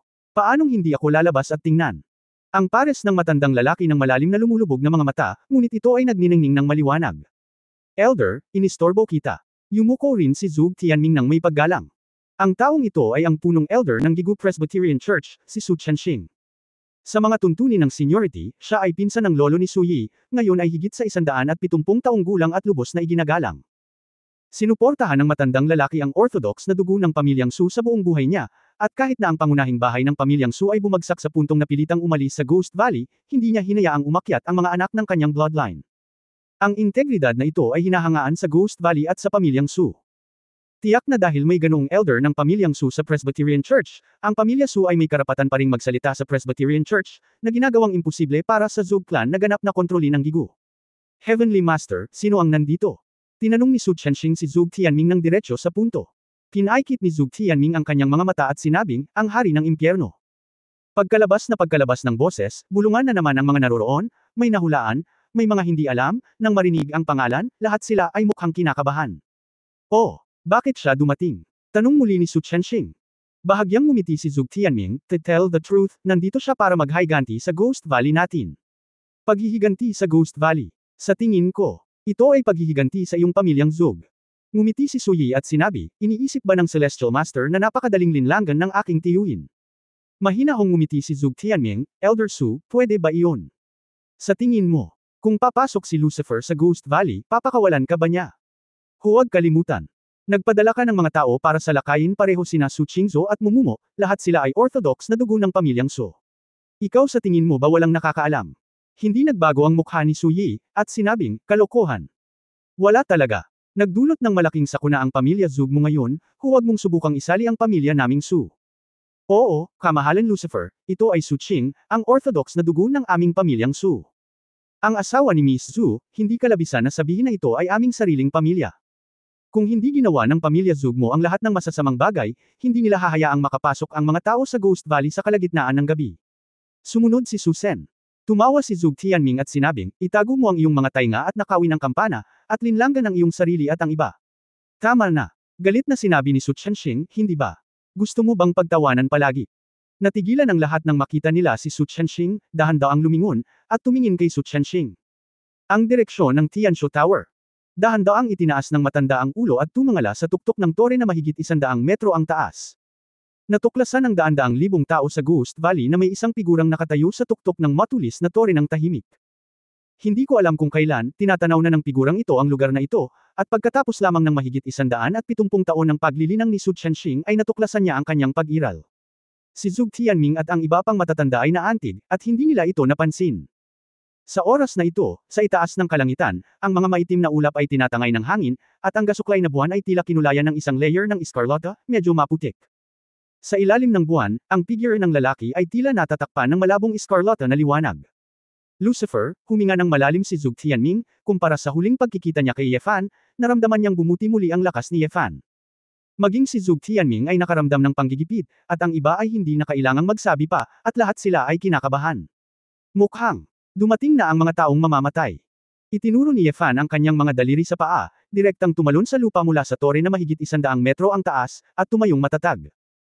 Ang katotohanan na ang kamay na ito ay walang magaan na kakayahan sa kapangyarihan, at ang kinaroroonan ng 100 metro ay maaaring makamit sa pamamagitan ng pisikal na katawan lamang, ang nagpasindik sa mga sinaunang mandirigmang naroroon. Sa katunayan, hindi nagtagal bago dumating si Ye Fan, ngunit nang makita niyang bumubuhos ang mga tao mula sa lahat ng dako sa Ghost Valley, binalak niyang makita ng malinaw ang sitwasyon bago magsimula. Ang Tianshu Tower sa gitna ay isang mahusay na punto ng pagmamasid. Sa hindi inaasahan, walang mga mandirigma sa Ghost Valley ang nakatagpo ng kanyang pagdating. Sa kanyang mga nakatagong kakayahan, madaling tumayo si Ye Fan sa tuktok ng tore at pinanood ang isang eksena ng hindi pagkakaunawaan sa pagitan ng dalawang pamilya. Brother Ye, napakabilis mong dumating, napabuntong hininga si Zhuge Tianming. Walang ekspresyon ang mukha ni Ye Fan, Zhuge Tianming, masama bang mabuhay? Nagpakasal ka kay Su Qingzhou, at maya-maya ay darating ka para salakayin si Gigu para sa kanya. Mas mabuting kumilos sa lalong madaling panahon kaysa hintayin ang kanyang kamatayan. Sabi ni Zhuge Tianming. Zhuge Tianming, nagkakamali ka. Isang masayang boses ng babae ang nagmula sa kabilang bahagi ng gate ng bundok, si Su Qingzhou ang pumasok kasama si Wu Yekang. Sa sandaling lumitaw si Su Qingzhou, mukhang masaya ang maraming tao sa pamilyang Su. Si Miss Qingzhou ba? Oo, ang mga larawan at mga dokumento ay eksaktong pareho. Kahit na ang pamilyang Su sa Ghost Valley ay hindi kailanman nakipag-ugnayan kay Su Qingzhou, lahat sila ay lihim na nagmamasid sa mga tagapagmana ng pangunahing linya ng pamilyang Su. Ang ilan sa mga matatanda ng pamilyang Su ay may kumikinang na mga mata, dahil nalaman nilang si Su Qingzhou ay naglabas ng isang espesyal na uri ng tunay na enerhiya. Ang una, si Elder, Su Qianxing, ay may hawak na saklay, at ang kanyang mga kamay ay nanginginig, ang kanyang balbas ay nanginginig, at siya ay bamulong. Lumitaw. Sa wakas ay lumitaw muli. Hinarap ni Su Qingzhou ang daan-daang hindi pamilyar na mukha, huminga ng malalim, at mahinahong sinabi kay Zhuge Tianming, kung gusto kong bumalik sa Ghost Valley, ako ang bahala. Ang sitwasyon ngayon, hindi dahil sa hiniling ko sa asawa ko na kumilos para sa akin, kundi dahil palihim kang umatake sa kasuklam-suklam na paraan sa halip na makipagkompetensya sa akin ng lantaran. Kabanata 0890. 0890. Tama. Mahusay na sinabi. Agad namang sumunod si Su Yi at sinabing, tulad ng inaasahan sa tagapagmana ng pangunahing linya ng ating pamilyang Su, may hahambing ba ito sa mga magnanakaw ng pamilya Zog? Lahat. Tumango ang mga matatanda ng pamilya Su. Ang isang biglaang pakiramdam ng pagmamalaki ay lumitaw. Sa katunayan, si Gigu ay palaging neutral, hindi kasali sa lahat ng uri ng mga labanan, at ang imahe nito ay disente, kung hindi, bilang isang baluktot na demonyo, hindi ito maipapasa sa libu-libong taon. Nang makita ni Zhuge Tianming si Su Qingzhou at ang ekspresyon sa mukha ni Su Qianxing, nakaramdam siya ng sobrang bigat. Ang higit na nag-aalala sa kanya ay ang mga tao mula sa kanyang pamilyang Zhuge, na medyo naguguluhan. Dumaan si Su Qingzhou sa karamihan, at pagkatapos tumingin kay Ye Fan, kinuha niya ang kulay tinta na Gigu wrench at hinawakan ito sa kanyang kamay. Nang makita ang wrench, ang isang malaking bilang ng mga matatanda na naruroon ay nagsimulang magmukhang solemn na. Mataimtim na sinabi ni Su Qingzhou, lahat, alam ni Qingzhou na siya ay may kaunting talento at kakulangan ng mga kwalifikasyon. Kaya naman, wala siyang buong tiwala sa pagmamana ng pamana ng kanyang lolo at ninuno at pagbalik sa Gigu. Siya ay nagsusumikap upang linangin ang Xuanwei Zhenjing. Naghahanda ako. Ngunit hindi naghihintay ang oras, nang malaman kong ginamit ni Zhuge Tianming ang posisyon ni Tianxi para pumatay ng mga inosenteng tao, kahit na nilason ng aking asawa, para hindi na ako pabalaykan. Hindi ko kayang tiisin ang ganyang tao. Gumawa ng mali sa lambak ng multo. Itulak ang Ghost Valley sa kailaliman ng walang hanggang pagtubos. Ito ang unang pagkakataon na nakatuntong ako sa lambak ng multo, ngunit hindi ako nag-iisa. Dahil maraming mga matatanda at mga kaedad na may parehong pinagmulan at parehong pamilya sa akin, ito ay akin ang aking bayan, kaya hindi ako natatakot. Kahit na marami pa akong dapat matutunan, hindi sapat ang cultivation ko. Pero, kailangan kong bumalik. Para sa pamilyang Su, at para sa Ghost Valley. Su Qingxian kalimutan ito, diretsyong ilagay ang daliri ng gigo sa hinlalaki. Kasabay nito, sadyang nagpakawala si Su Qingzhou ng nagyayelong nakakagalit na enerhiya sa kanyang katawan. Nang makatagpo ni Gigu Finger ang nagyayelong nakakagalit na enerhiyang ito, agad siyang naglabas ng malakas na asul na yelo na ningning. Ang mga tuldok ng liwanag ng yelo ay napakaganda, na nagdulot sa buong pagkatao ni Su Qingzhou na parang isang iceberg fairy. Sa katunayan, hindi alam ni Su Qingzhou kung ano ang sitwasyon. Sa madaling salita, dahil ang daliring ito ay gumaling sa kanya, ito ay nasa parehong mood tulad ng sa kanya. Ang malamig na hangin na inilabas ay napakalamig na ang ilang mga tao na higit sa 10 metro ang layo ay mararamdaman ang mababang temperatura nito. Hinihila ni Gigo ang daliri. Talagang nakilala ang master. Walang ganap na pagkakamali, ito ang orthodox na dugo ng aking pamilyang Su. Ang muling pagkabuhay ng pamilyang Su ay malapit na. Si Su Qianxing ay nasa sabik at napaluha, maghintay sandali. Daang taon. Sa wakas ay inaabangan ko ito. Pagkatapos magsalita, ibinaba ni Su Qianxing ang kanyang saklay at gustong lumuhad ng diretsyo. Ito, ang Great Elder ay hindi katanggap-tanggap. Ang iyong seniority. May isang junior ng pamilyang Su sa tabi niya na gustong pigilan siya. Anong pinagkaiba sa seniority? Hindi mo pa nakikita ang bagong Valley Master. Malakas na sabi ni Su Qianxing. Nang marinig ang salitang, Gu Master, lahat ng talento na naruroon sa Ghost Valley ay nagising na parang panaginip. Ang may-ari ng lambak ay ang tunay na taong may pinakamataas na katayuan sa Gigu. Si Zhuge Tianming ay palaging isang Celestial Master, katumbas ng isang High Priest. Bagamat sagrado at marangal ang kanyang katayuan, hindi naman siya Master kung tutuusin. Sa huling pagsusuri, ito ay dahil hindi siya miyembro ng pamilyang Su, at wala rin siyang mga daliri ni Gigo, at hindi siya kinikilala ng mga nakatatanda. Ngayon, ang posisyon ng Valley Master, na bakante ng higit sa 100 taon, sa wakas ay may kahalili. Isang grupo ng mga elder ng pamilyang Su ang nasa sabik at nanguna sa pagluhod, dahilan para lumuhad ang karamihan sa mga taong naruroon at nagsimulang magpugay. Welcome sa bagong Valley Master. Ang ama, anak, at iba pa ni Su Yi ay hindi inaasahan na ang mga bagay ay mabilis na uunlad. Ang mga pahayag ni Su Qingzhou ay direktang nagbigay inspirasyon sa isang grupo ng mga miyembro ng pamilyang Su na pakiramdam ng karangalan at pagiging kabilang, at ginamit nila ang malamig at malamig na mga salita na napanalunan ni Qi ang pagkilala, ito ay simpleng pag-atake sa puso ng hakbang-hakbang. Si Su Yi, kasama ang kanyang dalawang anak na lalaki, ay lumuhad din sa lupa, yumuko ang kanyang ulo, ngunit nakasimangot. Dahil nalaman nilang mas makapangyarihan, si Su Qingzhou kaysa sa inaakala nila. Sa sandaling ito, nakarinig sila ng ilang matinis na hiyawan mula sa likuran. Gatlang M. Gatlang M. Dahil dito natakot ang daan-daang taong naruroon at biglang napalingon sa likod. Nakita ko na ang mga figure ng dalawang Zhuge family ghost slave ay direktang itinapon sa langit. Lucifer. Sinalakay mo talaga mula sa likod. Masyadong mapanlin lang. Itinuon ni Zhuge Tianming at ng iba pa ang kanilang atensyon sa panig ni Su Qingzhou. Pinatay siya ni Bayan Yefan. Dinurog ni Yefan ang ulo ng isang miyembro ng pamilya Zhuge gamit ang isang kamao, at pinunasan ng dugo sa kanyang mukha gamit ang kanyang hinlalaki. Nilason mo ako, ginamit mo ang kutsilyo para patayin at pinatay ang kapatid ko sa likod mo, at umaasa ka pa rin na makikipagtalo ako sa iyo.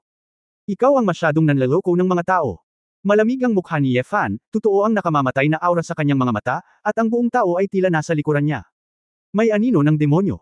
Naglakad siya patungo sa daan-daang tao sa panig ng pamilya Zhuge, pinatay ang malamig na hangarin sa pagpatay, na naging asul sa takot ang isang grupo ng mga disipulo na may mababang antas ng paglilinang. Hell King Lucifer. Ang nakamamatay na aura na ito. Talagang pumatay ng libu-libong tao. Nanginginig na bulungan ng ilang matatanda. Sa katunayan, sa harap ng gayong Yefan, walang nang ahas na pigilan siya. Napakalinaw ng layunin ni Yefan, hanggat hindi siya lumuhad, o sumalo daw kay Su Qingzhou, siya ang gusto niyang patayin. Sa pamamagitan lamang ng paggawa ng Ghost Valley sa sarili ay wala nang mangyayaring katulad ng Purgatory Island. Tinapakan ni Yefan ang kanyang mga paa, at ang kanyang katawan ay parang isang malaking kanyan, direktang bumagsak sa karamihan. Bang bang bang. Ang tuloy-tuloy na mga kamao at palad na dinudurog ang ulo, tumusok sa puso, at nabasag ang leeg, tulad ng paghiwa ng melon at gulay, pinapatay ako. Patayin. Para sa amo. Ang mga aliping multo na inampon ng pamilya Zhuge ay ang unang napalibutan ni Yefan. Marami sa kanila ang may lakas ng kaharian na nagpapadalisay sa katawan. Gumamit sila ng hook claws at dagger para kabkuban si Yefan. Keng. Keng keng.